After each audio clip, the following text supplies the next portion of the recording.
Pengelolaan yang baik serta strategi promosi yang tepat dapat dilakukan oleh setiap kabupaten kota di Sumatera Selatan untuk mengembangkan objek wisata di setiap daerah. Setelah diterpa pemberitaan adanya hewan harimau di wilayah Pagar Alam, Lahat, dan Muara Enim, kepala daerah di wilayah tersebut harus membuat strategi promosi untuk menarik kembali wisatawan.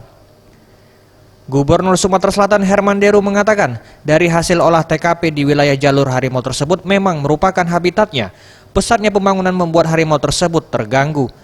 Kedepan dengan mengajak BKSDA untuk pengelolaan wilayah hutan akan memberikan rasa aman bagi masyarakat di wilayah tersebut.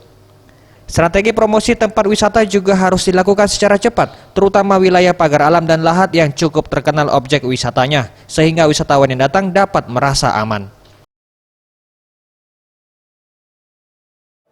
Karena tempat itu memang tempat habitatnya harimau. Belum ada satu jengkal pun harimau itu keluar dari habitatnya. Maka saya ingatkan juga pada seluruh jajaran, kita tidak saling mempersalahkan, tapi menurut BKSDA, harimau itu punya daya ingat yang luar biasa.